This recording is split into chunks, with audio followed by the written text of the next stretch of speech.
Bonjour à toutes et à tous et bienvenue à cette table ronde intitulée Achètera-t-on encore sur des sites Web2Print en 2027 ? Alors derrière ce titre un peu provocateur se cache une réalité qui bouscule l'ordre établi. Cette réalité évidemment c'est l'IA et plus particulièrement les modèles dits LLM, l'IA conversationnelle dont l'exemple le plus connu et utilisé est évidemment ChatGPT. Alors au-delà d'aider des étudiants un peu fainéants ou des journalistes comme moi en panne d'inspiration, parfois, les IA prennent aussi un virage e-commerce. Depuis quelques mois, elles deviennent des moteurs de recherche et d'inspiration pour les achats de monsieur et madame tout le monde. Chaque mois apporte sa nouveauté. Et la dernière, il y a quelques jours, la plus intrigante, elle tient dans l'irruption des publicités, dans ChatGPT aux États-Unis. Voilà, ça arrivera probablement aussi en Europe dans quelques mois. Et on peut légitimement, évidemment, se dire qu'on n'a encore rien vu. Alors, sont présents autour de la table pour parler de l'impact de ce changement de paradigme sur le Web2Print et dans le e-commerce. Par ordre alphabétique, Laurent Boidy, qui est dirigeant de PhotoWeb. Bonjour Laurent. Bonjour, bonjour. Nous avons ensuite Ludovic Martin, qui est consultant indépendant spécialiste du Web2Print et du e-commerce. Bonjour Ludovic. Bonjour. Et enfin, Hugo Texera, qui est directeur IT et marketing chez Realisaprint. Bonjour à tous. Bonjour Hugo. Donc comme je l'ai dit, les IA ont démarré avec un axe génératif. Aujourd'hui, on est vraiment sur du e-commerce, en tout cas de plus en plus. Et ça bouscule évidemment les parcours d'achat. J'ai une première question un peu générale, mais est-ce qu'on peut parler de la plus grande transformation du commerce depuis l'avènement du digital ? Ou est-ce que c'est un mot peut-être un peu fort ? Laurent, peut-être pour commencer sur le sujet. Vous avez 3 heures. Merci Bertrand. Je dirais que oui, c'est le plus important depuis l'arrivée du digital. Et je pense que la transformation va venir du fait que, contrairement à ce qu'a fait Google et sa stratégie qui a été de référencer, d'indexer l'intégralité du web et de renvoyer vers les partenaires qui correspondaient aux recherches des internautes, l'objectif de l'IA est de capter l'audience et l'attention en restant sur les moteurs de recherche génératifs. La stratégie est totalement différente et on le voit d'ailleurs sur Google qui a déployé aux États-Unis, enfin sur l'ensemble de la planète, excepté en Europe, voire même peut-être qu'en France, sa nouvelle façon, son nouvel algorithme pour rechercher sur Internet. On s'aperçoit que en fait, même Google maintenant ne cherche plus à faire de l'argent avec du clic et à renvoyer vers des partenaires, mais c'est à capter et à garder l'audience et l'attention sur Google lui-même. Donc, à mon avis, on est sur une nouvelle transformation profonde. Ouais. Hugo, votre avis sur la question ? Moi, je suis totalement d'accord avec Laurent. C'est vrai que il y a eu différentes phases.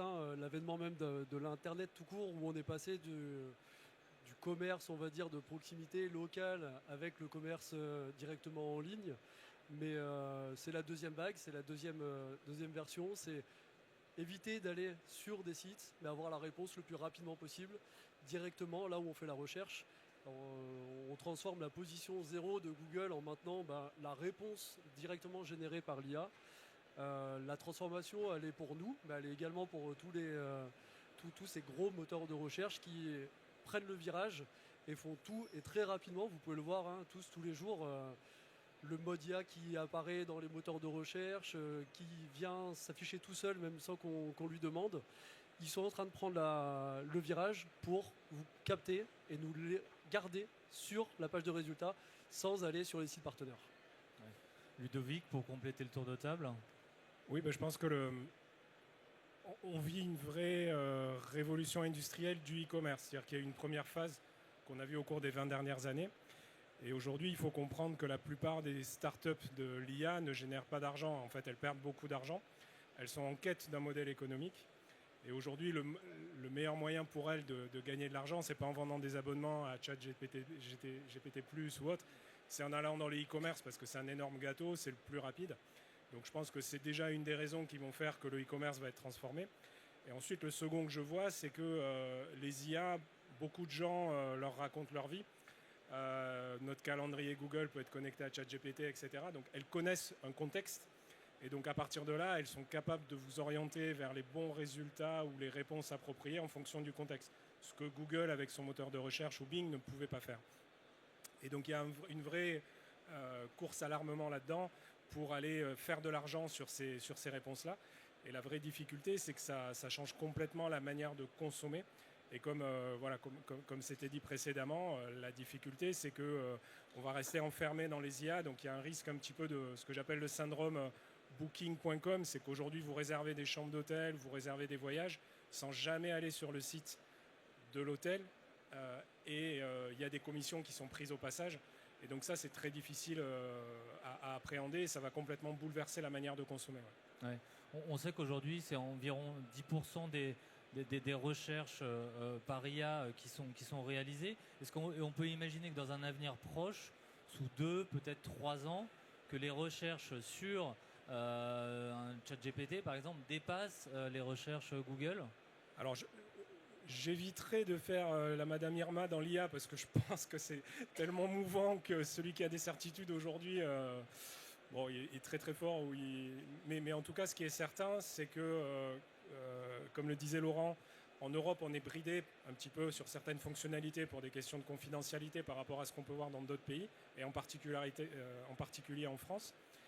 Mais oui, c'est certain que ce volume-là va changer parce que de plus en plus de gens utilisent leur IA au quotidien pour tout un tas de choses, y compris la recherche.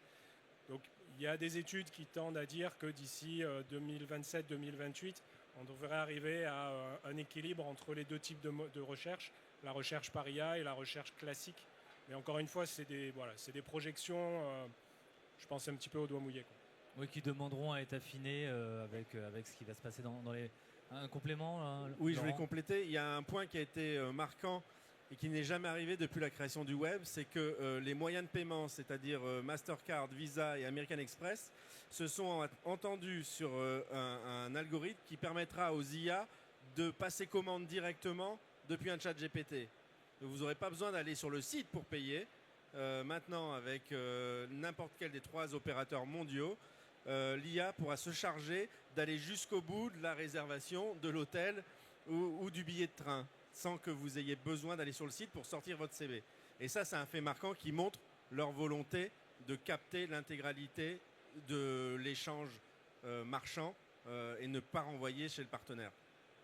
Ouais. Juste pour compléter, parce que justement ça c'est vrai que c'est une news qui est très importante, et pour reprendre du coup le thème, achètera-t-on encore sur les sites de Web2Print en 2027, est-ce que la vraie question c'est pas de se poser, est-ce que tout ne passera pas que par du Web2Print en 2027, justement avec toutes ces automatisations, cette population jeune qui naît avec l'IA, qui l'utilise, je regarde l'audience, peut-être encore plus que nous, peut-être des étudiants fainéants, mais aussi des personnes qui savent très bien l'utiliser. Donc encore plus de personnes qui l'utilisent, avec des fonctionnalités avancées qui font qu'on va toujours plus vite, toujours moins de clics. Donc oui, effectivement, des accords, comme vient de le dire Laurent, c'est quelque chose qui va encore augmenter les processus d'achat au travers les IA. Ouais. Hugo, chez Realisaprint, comment vous appréhendez cette nouvelle réalité, finalement, c'est une partition à 3 voies entre vous, vos clients et les IA qui commencent à les conseiller? Elle nous fait un peu transpirer, pour tout vous dire. Vaste chantier, ouais. Ouais, c'est voilà, comme on l'a dit tout à l'heure, en fait, tout va très vite, et ce qui nous semble important, c'est de ne pas rater le wagon. Donc on teste des choses, on essaye d'apprendre à communiquer avec les IA, surtout à faire qu'elles nous comprennent bien et qu'elles nous donnent les bonnes informations, qu'elles restituent les bonnes informations. Ça, je pense que c'est un challenge qu'on va tous devoir prendre à bras le corps, parce qu'il n'y a rien de pire qu'une IA qui va donner une fausse information, une mauvaise information sur notre société. Donc chez Realisaprint, c'est vrai qu'on y met des moyens. On essaye déjà de prendre un petit peu d'avance, je sais pas, mais de ne pas être en tout cas dans le peloton, d'être plutôt en tête de course pour tester, voir comment ça fonctionne, voir quels sont les résultats. Il y a on essuie beaucoup de plâtre tout de même, mais on est persuadé que ne pas y aller maintenant et attendre d'avoir l'IA parfaite, d'avoir l'outil qui sera extraordinaire pour commencer à aller dedans, c'est déjà avoir beaucoup de retard sur beaucoup de concurrents et dans un environnement qui va vraiment à 100 à l'heure. Oui, il vaut mieux tenter des choses, prendre des risques, faire des erreurs éventuellement, parce que évidemment on ne sait pas quelle réalité ça revêt, mais en tout cas avancer. Oui, c'est exactement ça. En tout cas, c'est le pari qu'on fait. Alors, ça demande des ressources, ça demande des moyens, du temps. Mais voilà, après, selon les tailles de structure et l'énergie qu'on veut y mettre, on peut arriver à des résultats. Mais comme l'a dit Ludovic, bien malin, celui qui arriva à nous prédire ce qu'il faut faire pour arriver au résultat souhaité et qu'est-ce qui va se passer. Mais passer à côté, ça peut être dangereux pour notre industrie et pour nous en tout cas. Laurent, chez PhotoWeb, c'est pareil, vous faites partie des early adopters sur ces questions-là. Enfin, il faut y aller. Alors, oui, il faut y aller pour intégrer de l'IA dans les services qu'on va apporter à nos clients, leur faciliter la vie, composer plus rapidement des albums photos ou les inspirer pour être plus créatifs et qu'on fasse des plus beaux produits parce que nos clients ne sont pas forcément des graphistes en herbe et donc les aider à composer un beau produit, c'est l'IA pourra les aider. Par contre, est-ce qu'on achètera encore sur des web-to-print en 2027 ou un peu plus tard, on s'en fiche de la date. Contrairement à des e-commerçants classiques qui vendent une paire de chaussures de sport en taille 42, effectivement, je pense que dans quelques années, vous n'avez pas besoin d'aller sur Courir, sur JD Sport ou sur Foot Locker pour regarder, comparer et l'acheter in fine. Vous savez ce que vous voulez, l'IA pourra le faire pour vous. Et effectivement, il y aura 0 clic pour aller sur l'un de ces marchands. Vous achèterez chez ces marchands. ChatGPT sera un apporteur d'affaires, il prendra une com dessus et c'est comme ça qu'il va gagner sa vie essentiellement. Sur le web to print, on a malgré tout besoin de composer son produit, de le faire, de le réaliser, soit grâce aux interfaces de création qu'on leur propose, soit effectivement parce qu'ils vont faire appel à une agence qui va leur faire une créa, qui vont uploader sur un site comme mon confrère. Bon, l'IA, voilà, avant qu'elle le fasse toute seule et qu'elle soit capable de passer la commande de bout en bout, j'ai des doutes. Donc on est encore un peu préservé sur notre métier en B2B ou B2C avec de la création. Ouais. Ludovic, sur cette question du bouleversement de la vente en ligne et de l'impact, voire même on peut parler de menaces potentielles, c'est ce que vous évoquez quand on a préparé la table ronde, de menaces pour le web to print, vous c'est comme ça que vous l'appréhendez? Oui, moi je vois une menace un peu indirecte. C'est pas tant ChatGPT, comme tu le disais, d'acheter des produits en stock ou autre, où on sait que ça, on va y arriver très vite. Je pense que pour l'imprimerie, le danger, c'est dans la marketplace qui est en train de créer, par exemple, ChatGPT ou Perplexity. L'objectif qu'il y a derrière cette IA conversationnelle, c'est de devenir le point central de l'usage digital des gens au quotidien. Et on peut imaginer aujourd'hui, vous pouvez connecter votre agenda, vous pouvez connecter votre Drive à ChatGPT, vous pouvez connecter votre compte Canva ou Adobe Express. Et donc, à partir de là, on peut très bien imaginer que dans le cadre de la préparation d'un salon pour lequel ChatGPT connaît les dates et sait quelle surface vous allez occuper en tant qu'exposant, qu'il puisse se connecter à Canva et récupérer les éléments de charte graphique, lui donner des informations, générer des fichiers, et ensuite se connecter à une imprimerie en ligne qui est branchée à un module. C'est un peu de la science-fiction, mais faire finalement un cycle d'achat complet sans jamais aller sur le site d'un imprimeur en ligne. Et je pense que c'est à la fois une opportunité et ça peut être aussi une menace d'invisibilité pour un grand nombre d'imprimeurs en ligne, parce que la grosse différence entre un ChatGPT, un Perplexity ou Google dans sa version classique, c'est que vous avez 3 résultats qui sont proposés ou 4, les autres n'existent plus. Alors qu'avec Google, on sait qu'on peut creuser, on a différents moyens d'arriver. C'est là où je vois un peu la menace dans cet écosystème qui est en train de se créer autour des IA conversationnelles. Oui. Hugo, il y a quand même une vraie question autour du référencement web sur lequel, évidemment, vos entreprises ont beaucoup travaillé ces dernières années. Aujourd'hui, est-ce que c'est la fin annoncée du SEO classique tel qu'on l'a connu? Ça fait quand même maintenant quelques années que je suis dans ce domaine. Je pense que je l'ai entendu cette phrase des centaines de fois. Il y a 10 ans, on disait déjà que le SEO était mort. Donc on ne va pas trop se mouiller. Google reste quand même un leader incontesté dans la recherche web. Mais ce qui vraiment faut prendre en compte maintenant, c'est qu'il faut être encore plus multicanal que ce que l'on est déjà. Il fallait être bon en communication directe, il fallait être bon en SEO traditionnel, on va dire. Maintenant, il faut être bon en géo encore en plus. Il faut rajouter une brique dans toutes ces équipes marketing à qui on en demande toujours plus. Et ça, c'est des nouveaux métiers qui se créent également. C'est tout nouveau, donc il n'y a personne qui sort de l'école encore et qui maîtrise tout ça parce qu'on ne sait pas vraiment quoi faire. C'est avoir formé des équipes et leur dire voilà, le SEO c'est bien, le ads ou tout ce qui est publicitaire c'est quelque chose qui continue. Donc au final c'est multi-compétences, des dépenses supplémentaires dans tous les cas, mais encore une fois ne pas y être, c'est peut-être laisser la place à quelqu'un d'autre. Laurent, comment aujourd'hui PhotoWeb tente d'optimiser sa visibilité quand la recherche elle est effectuée finalement par un agent ou en tout cas si on se projette encore un peu plus que sur Google? C'est ce que évoquait Hugo. On doit travailler maintenant sur tous les fronts. Il y avait le SEO, il y avait le SIA, donc le gratuit et le payant. Après, il y a le mobile qui est arrivé, donc on arrive avec le SMO. Maintenant, on se rajoute le JIO. Et on doit tout travailler en parallèle. Donc ça devient un travail titanesque.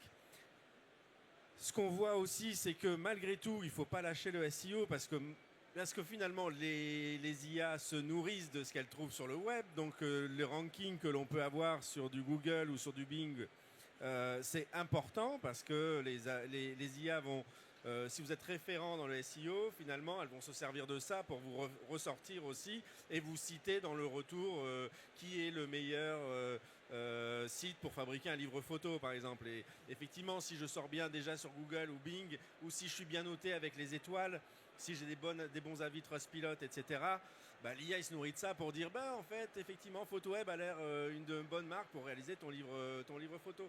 Donc, il ne faut pas du tout lâcher le SEO parce que c'est ce qui nourrit quand même malgré tout aujourd'hui les LLM, quoi.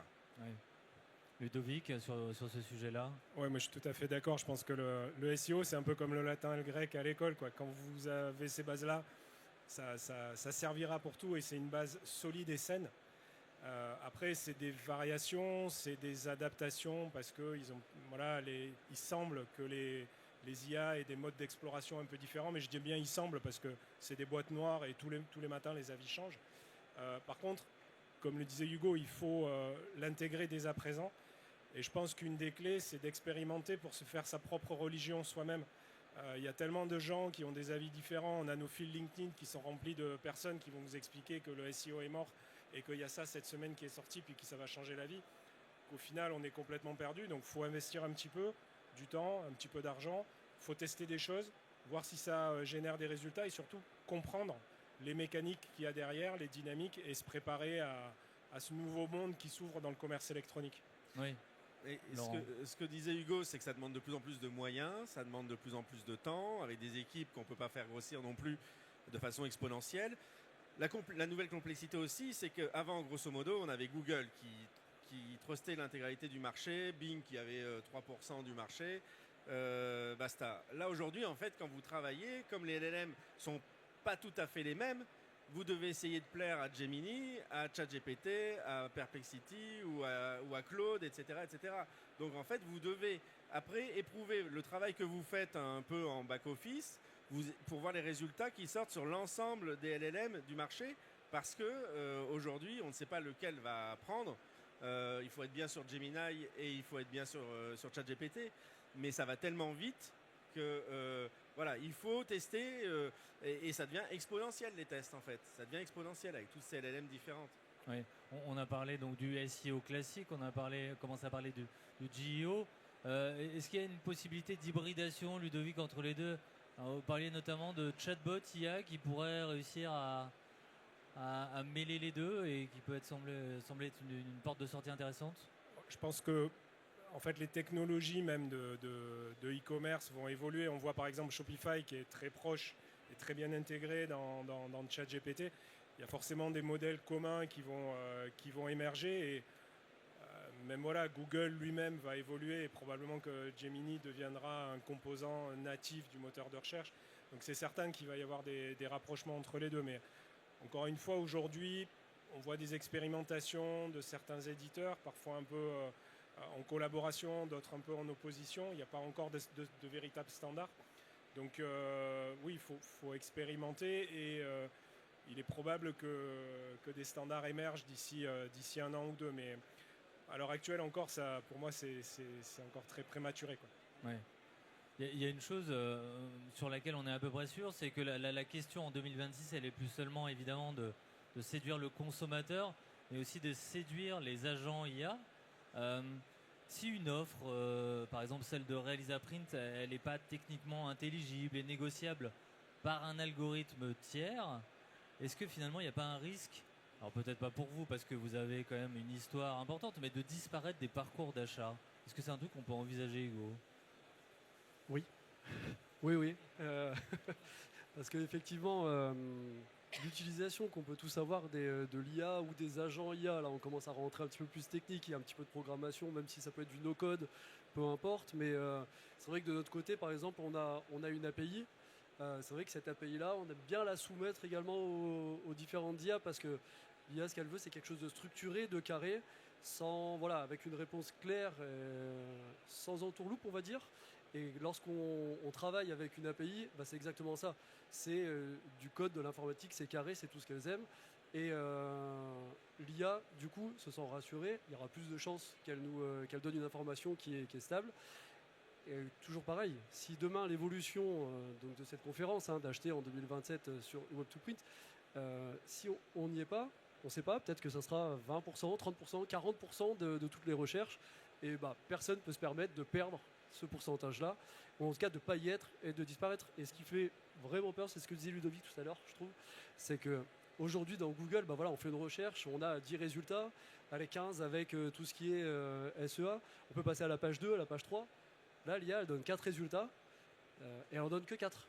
Donc si on n'est pas dans les 4, allez, on commence à repartir sur une autre recherche. Si la recherche est différente, les résultats ne seront pas les mêmes. On peut l'influencer par rapport à la question qu'on lui pose. Donc la part de perte, elle peut être conséquente. Ouais. Laurent, toujours à peu près dans la même idée, mais est-ce qu'il y aura une prime finalement pour les e-commerçants les plus agiles? Est-ce qu'il va y avoir un écrémage typiquement dans l'impression photo en ligne? Est-ce que vous pensez que oui, ça peut faire très très mal et que vous, pour ne pas vous citer, qui êtes assez précurseur sur le sujet, est-ce que vous êtes plutôt confiant pour l'avenir et peut-être moins pour certains de vos concurrents? En fait, il n'y a pas à être confiant sur l'avenir. En fait, c'est qu'il faut se bouger et il faut s'adapter pour être confiant à terme. Mais on a une grosse pression côté équipe marketing pour effectivement faire cette transition, être bon, encore une fois, être bon partout. Et on a multiplié ces dernières années les canaux de recrutement parce qu'on parle aussi de tout ce qui est influence des réseaux sociaux. On n'en a pas parlé, mais chez nous, ça a été un sujet aussi pour exister en termes de notoriété. L'IA va en faire partie et si on n'est pas dedans, si on n'est pas dans le résultat, si on n'est pas dans les marques qui sont citées, qui ont servi à construire le résultat, on peut disparaître très vite parce qu'en fait les nouvelles générations elles vont pas se casser la tête à chercher. De toute façon ils cherchent de moins en moins les jeunes, donc il faut leur donner un truc tout cuit et ils prendront ce que l'IA donne tout cuit. Donc si on n'est pas dans la recette, on sera nulle part en fait. Ils vont pas chercher plus loin. Ouais. Au-delà de l'impression photo, dans le Web2Print c'est la même idée. Ouais. Totalement d'accord avec Laurent, il faut y être le plus rapidement possible parce que tout va très très vite, tout le temps. Et Laurent parlait d'influence, donc maintenant il faut qu'on influence l'IA en fait, indirectement. Alors c'est pas très beau à entendre, mais c'est la vérité. Il faut qu'on soit dans les résultats qui sont cités par l'IA. Sinon, la part de marché, elle peut disparaître, elle peut partir chez quelqu'un d'autre. Ouais. Ludovic, si on se projette un peu, on peut imaginer à terme qu'il faille payer pour apparaître dans un chat GPT, par exemple, pour apparaître dans les conversations. Qu'est-ce que ça change concrètement avec le système qu'on connaît aujourd'hui avec Google? Je pense qu'il faut voir le e-commerce de deux manières. Il y a le e-commerce visible avec les sites web qui vendent des produits. Et effectivement, ceux-là, à un moment donné, ça va être l'intérêt de ChatGPT et des autres de mettre des systèmes d'enchères, en fait, de reproduire le modèle qui a fait le succès de Google en disant si tu veux que ta marque remonte, si tu veux qu'elle soit visible, bah, il faut payer plus cher que le concurrent. Avec en plus une fenêtre de visibilité qui sera beaucoup plus petite, donc potentiellement des coûts d'enchères qui vont être délirants. Après, il y a toute une part du e-commerce qui est sous l'eau, ce qu'on appelle le headless commerce. Donc les API, c'est des plateformes aussi qui se connectent entre elles.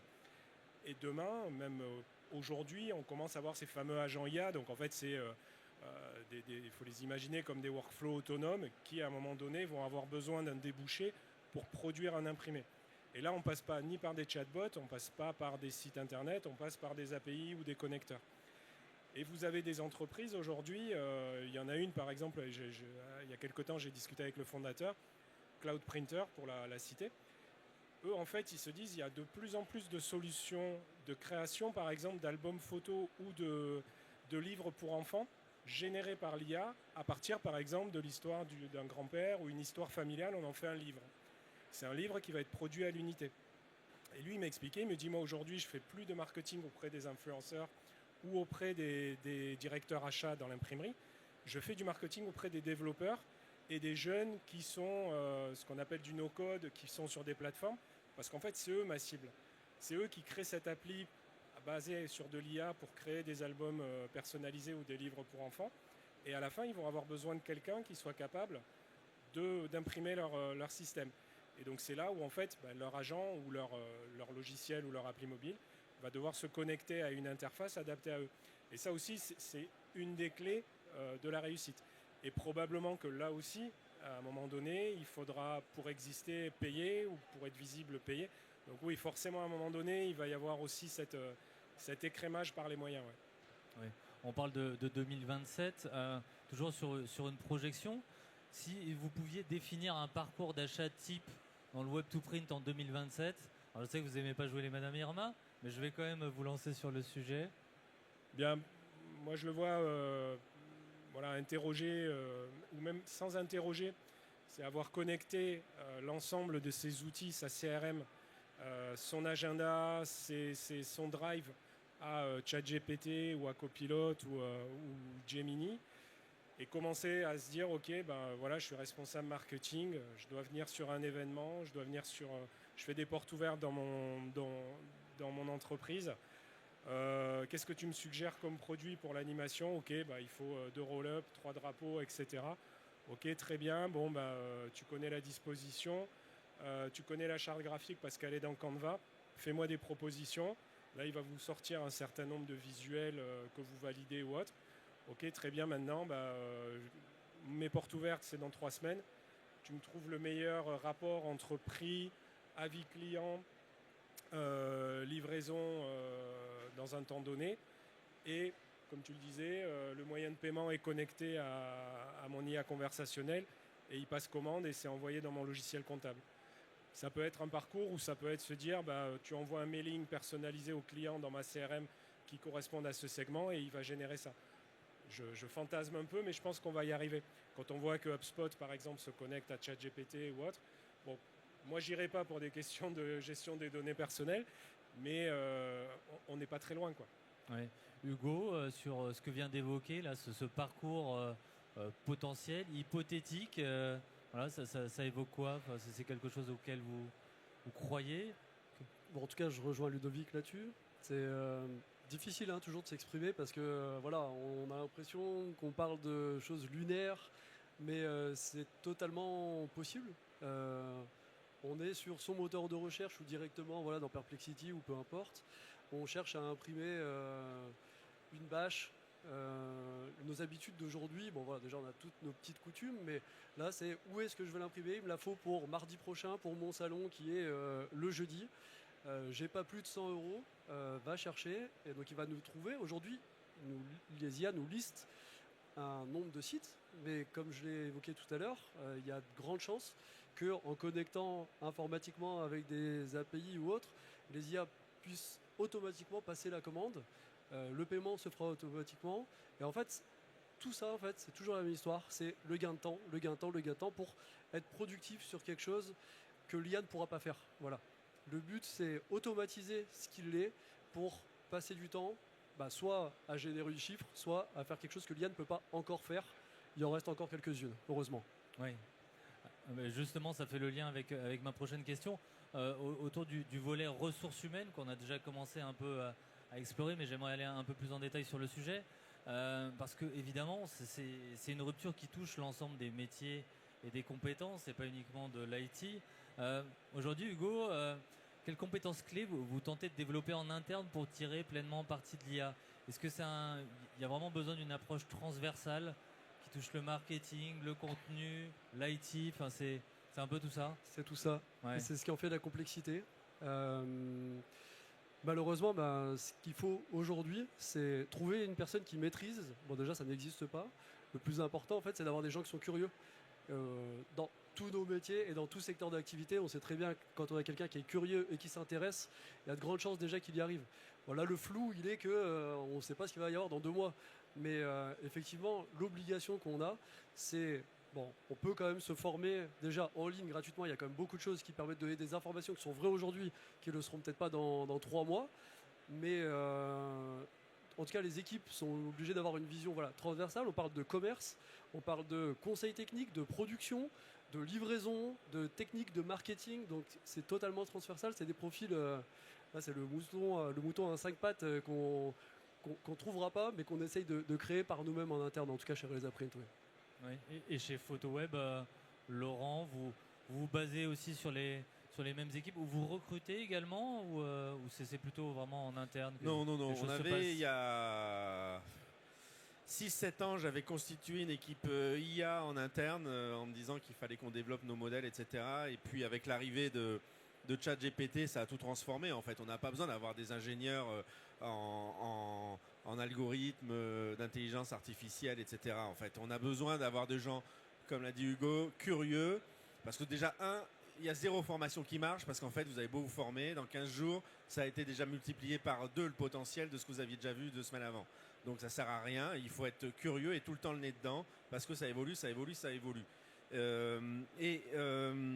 Du coup, notre enjeu, il est effectivement d'avoir des personnes qui se sentent concernées par le sujet, qui ont envie d'apprendre, qui ont envie de faire bouger les choses. Et c'est une formation continue, et c'est une évangélisation des collègues autour, parce qu'on a toujours les sceptiques, ça marchera jamais, c'était mieux avant, etc. Donc il faut montrer qu'effectivement, on gagne quand même 80% du boulot. Il reste effectivement toujours les 20% qu'on a besoin de rajouter à la patte manuelle, et que si on veut tout faire à 100% de l'IA, les 20 derniers pourcents vous consomment un temps fou pour arriver à régler les LLM au pile poil comme vous voulez. Donc en fait, il faut essayer de faire les 80% et les 20% avec l'humain. Et puis on a derrière ça une nécessité de ne pas être dépendant d'un seul modèle LLM.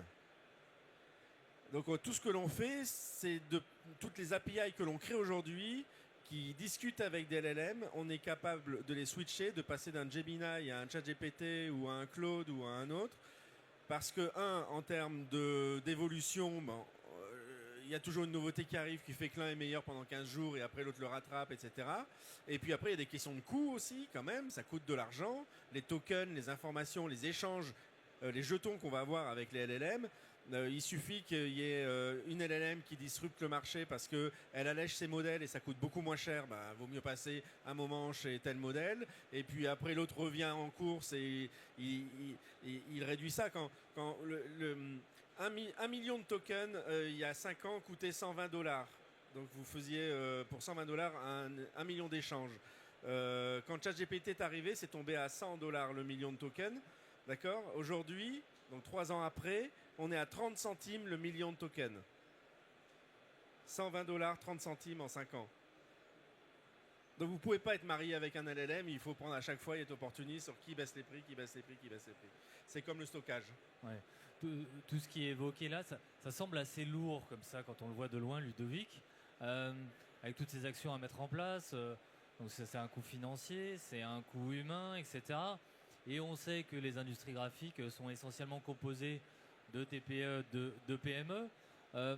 Comment les entreprises de ce type de profil peuvent s'emparer, ou en tout cas déjà ne pas prendre peur et se dire ok, je peux commencer à lancer des trucs peut-être de façon incrémentale. Enfin, par quoi commencer? Est-ce que c'est fait pour tout le monde? Enfin, parce qu'il faut y aller, mais bon, après il y a la réalité aussi des choses. Tout à fait, ouais. C'est un petit peu comme, je pense, on devait avoir à peu près ce même débat il y a 20 ans autour du web to print. Est-ce que je vais dans le e-commerce? Est-ce que c'est pas trop gros pour moi? C'est des investissements. Quel va être le retour sur investissement? On s'est rendu compte que finalement, c'est comme la Française des jeux, quoi. C'est que 100% des gagnants ont essayé. Il y en a beaucoup qui se sont trompés. Je pense que dans tous nos parcours, il y a eu énormément d'erreurs, mais des erreurs qui permettent de comprendre, d'apprendre, de prendre de l'avance. Aujourd'hui, la chance qu'il y a avec l'IA, c'est que ne faut pas faire de l'IA pour faire de l'IA. Il y a beaucoup d'entreprises dans lesquelles on se dit on lance un projet IA parce que ça rassure le conseil d'administration, ça fait bien. C'est comme le RSE, c'est qu'il faut le faire d'abord pour soi, pour ses clients, pour répondre à des problématiques. Et si on décompose dans l'entreprise des problématiques auxquelles on est confronté au quotidien ou qui sont des goulets d'étranglement, qu'on tente de les résoudre et que l'IA peut aider à les résoudre, là souvent on se rend compte que la marche elle n'est pas si élevée, que la complexité elle n'est pas si forte et qu'il existe plein de petites solutions. Je vais vous prendre un exemple pour moi qui est un des plus triviaux et le plus à la portée de PME qui font du web to print concrètement, c'est celui d'un chatbot. Un chatbot, aujourd'hui, on peut en créer pour des budgets très raisonnables, soit complètement à partir de plateformes en ligne, soit avec des entreprises qui sont spécialisées là-dedans ou qui font des logiciels de desk et qui permettent de vous aider à créer ça. Un chatbot, ça va vous permettre, par exemple, de soulager vos équipes d'ADV ou de support client à des moments de pic. Ça va vous permettre d'écrémer en traitant en automatique des questions triviales sur du suivi de commande, sur des choses assez simples, pour garder les questions à valeur ajoutée, pour lesquelles il y a un vrai besoin, avec des humains. Il n'est pas du tout question, pour moi, enfin en tout cas je ne le vois pas comme ça, de se dire l'IA remplace l'humain. Non, elle permet de traiter les choses à faible valeur ajoutée et de mettre en relation des humains entre eux pour des questions vraiment utiles. Donc en l'abordant de cette manière et en testant et en expérimentant à hauteur de ses moyens, on se fait sa propre religion, on trouve des opportunités et on développe sa culture. Donc il faut faire attention, c'est comme, je reviens à cet exemple, le e-commerce il y a 20 ans, il y avait des entreprises qui vous vendaient des sites pour 100 000 €, etc. Il y a des entreprises qui se sont cassées les dents dessus. Il faut le faire à hauteur de ses moyens et voilà, il faut répondre à un besoin et toujours dans l'intérêt du client. Voilà.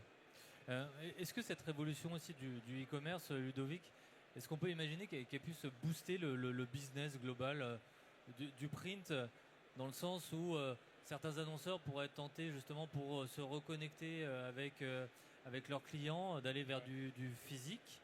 Vous, c'est quelque chose auquel vous croyez? Oui, alors j'en parlais ce matin avec Isabelle par exemple et d'autres personnes. Je crois qu'on arrive quand même à un point d'usure. Je pense que l'IA a accéléré, c'est qu'on a tous 50 000 notifications. Je pense qu'on est tous là à se dire, on est en conférence, mais combien j'ai reçu de notifs ou combien. Enfin, voilà, on parle souvent, on dit ouais, les jeunes ils sont mobilisés par leur téléphone. Non, c'est toutes les générations. L'autre fois dans la salle d'attente du médecin, j'étais effaré de voir qu'il n'y avait que des seniors autour de moi qui étaient tous sur leur téléphone. Et je pense qu'on est tous à ce niveau-là et on atteint un seuil où c'est trop. Et l'IA accélère ça et le rend encore plus prégnant. Et puis d'un point de vue purement marketing, le problème c'est cette fenêtre de visibilité des marques qui se réduit. C'est-à-dire qu'aujourd'hui sur des requêtes, il y a des marques qui seront complètement exclues des résultats qui soient naturels ou payants. Mais ces marques-là, elles ne vont pas arrêter leur activité parce qu'elles sont invisibles sur ChatGPT. Ces marques-là, elles vont devoir continuer d'exister, elles vont devoir continuer de vendre. Et là, l'imprimeur et les professionnels de la communication, pour moi, ils doivent ressortir des cartes qui ont fonctionné il y a 20 ans dans la vente à distance, du bon vieux marketing direct, de l'asile colis, peut-être de nouveau du prospectus en boîte aux lettres, du bus mailing, des choses qu'on ne fait plus, mais qui sont extrêmement efficaces, qui sont beaucoup moins chères que certains coûts par clic. Parce que quand je vois des entreprises qui mettent 10 € sur certaines enchères Google, avec 10 €, vous faites un très très beau mailing adressé à une personne en particulier avec une vraie expérience. Et puis je pense qu'on va redécouvrir aussi un marketing un peu plus respectueux, qui ne vous observe pas quand vous le regardez, qui prend le temps de vous créer une expérience avec des effets tactiles, avec des odeurs, avec un effet d'ouverture. Et ça, c'est des choses que le digital ne pourra pas proposer. Donc, dans le grand balancier des modes marketing, je pense que le print va revenir dans les prochaines années comme un élément tangible dans la relation au client. Ouais. Laurent, sur ce sujet-là aussi, vous croyez fondamentalement au pouvoir du print et finalement au boost qui peut être généré? Oui. On a les équipes marketing cette année ont prévu de remettre du print classique dans des boîtes aux lettres parce qu'on parle de l'attention de nos clients ou de nos prospects dans ce flot de messages, d'emails, emails promotionnels, etc. En fait, vous êtes noyés. Et quand vous y réfléchissez bien, finalement, dans votre boîte aux lettres, il n'y a plus grand-chose. Donc, vous retrouvez de l'attention lorsque vous ouvrez votre boîte aux lettres. Vous avez une enveloppe, 2 mailings. En fait, votre mailing, pour le coup, il va être vu. Vous avez le temps de le regarder tranquillement. Vous pouvez le sublimer. Vous pouvez rapporter plein de petites choses, des petits détails qui vont faire que, tiens, ouais. Et puis, on peut peut-être aussi arriver à faire passer beaucoup plus de messages par le toucher du papier, par la qualité de l'impression, définition qu'on va y mettre, et donc du coup de l'image de marque, et dire tiens ouais ceux-là ça a l'air quali, photo web, et puis avec le QR code qui maintenant a été compris par tous grâce au Covid, vous n'avez qu'à scanner, pas besoin de taper l'URL, etc. Donc ça simplifie l'expérience pour passer du print au digital. Et là, l'expérience, ça devient globale, totale et ultra simple. Donc oui, on a envie de redonner plus de poids au print. Ouais. Hugo, je sais quand on l'a évoqué en préparant la table ronde, vous étiez peut-être un petit peu moins convaincu par ce retour du print. Je vous laisse vous expliquer sur le pourtant, le sujet. Réaliser print en tant qu'imprimeur en ligne, on espère vraiment. Évidemment. C'est que c'est toujours un petit peu difficile de s'avancer, c'est surtout ça. Mais nous, en tout cas, c'est quelque chose qu'on n'a jamais arrêté. C'est-à-dire que même si, effectivement, on l'a dit, il faut être partout, il faut être présent partout, surtout sur le web. Mais on a toujours continué à envoyer, du coup, faire du marketing direct. Je pense que l'ultra-personnalisation, l'ennoblissement, bon, là-dessus, je pense qu'on est tous d'accord pour dire que c'est ce qui va faire la différenciation. Donc, on va essayer de capter le client ou le prospect via des canaux. Peut-être que justement, les différents acteurs vont délaisser pour essayer d'aller full web ou IA et ainsi de suite. Mais aujourd'hui, c'est toujours vraiment c'est difficile de se prononcer par rapport à ça, même si on le souhaite de tout cœur, justement pour l'ensemble du domaine et du marché, c'est que y ait quelque chose d'un petit peu plus naturel, plus respectueux, exactement, loin des écrans, mais plus dans du concret et du toucher. Moi, je crois beaucoup en ce qu'a dit Laurent, justement, le sensationnel, ça peut être de l'olfactif, ça peut être beaucoup de choses qui vont nous permettre de nous différencier. C'est surtout ça, parce que être là où il y a tout le monde, faire la même chose, comment est-ce qu'on fait la différence? Comment est-ce que les IA vont faire la différence? Peut-être qu'elles n'arriveront pas à le faire, alors que quand vous l'avez dans la main, vous le sentez, et qu'après, évidemment, parce que la suite à ça, c'est d'aller sur Google, sur Gemini, sur ce qu'on veut, et poser la question ou de demander qui est cette société. Et là, il faut être bon aussi pour que la réponse apportée corresponde au support qui vient d'être déposé ou reçu dans la main, effectivement. Ouais. Et d'ailleurs, pour corroborer ce que vous dites sur l'importance du physique, et comme quoi vous y croyez aussi fermement chez Realiza Print, c'est le fait que vous allez développer, en tout cas de plus en plus, l'objet publicitaire. Donc là, on est vraiment sur quelque chose de physique, de tangible. Voilà, c'est notre manière de communiquer, mais qui va prendre aussi de la place chez Realiza Print dans les mois qui viennent. Oui, effectivement. Bon, on sait, le marché de l'imprimerie, depuis quand même quelques années, il est en baisse légère chaque année, mais l'objet, c'est quelque chose qui est palpable, qu'on jette pas, qu'on garde. Et donc, c'est en tout cas un domaine dans lequel on a décidé d'investir et de développer pour l'année à venir, les années à venir, parce que justement, le client, une fois qu'il l'a dans la main, c'est pas comme une information qu'on lui donne et qui lui échappe. On a tous, on est sollicité dans tous les sens. Si on arrive à avoir quelque chose qui marque les esprits et qu'on arrive à garder avec soi, ce qui n'existe plus trop en fait, si vous vous rendez compte, il y a plus grand chose. C'est quelque chose sur lequel on croit en tout cas. Ouais. Très bien. Merci messieurs. Un dernier mot de conclusion. Ludovic, vous souhaitez ajouter quelque chose? Non, je pense qu'on a quand même bien balayé. Et puis voilà, la conclusion, c'est que c'est difficile aujourd'hui de discerner clairement vers où on va, mais clairement, il faut essayer, il faut tester, il faut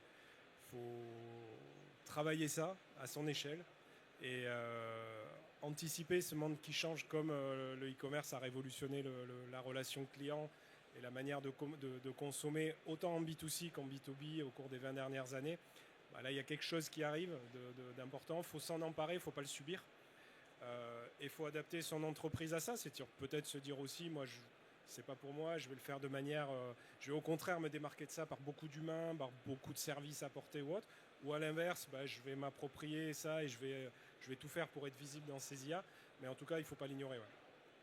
Très bien, merci messieurs. Est-ce qu'il y a des questions dans la salle? Non, pas de questions. Peut-être a posteriori, en face-to-face. Merci à toutes et à tous. Merci et bonne beaucoup à journée. tous. Merci.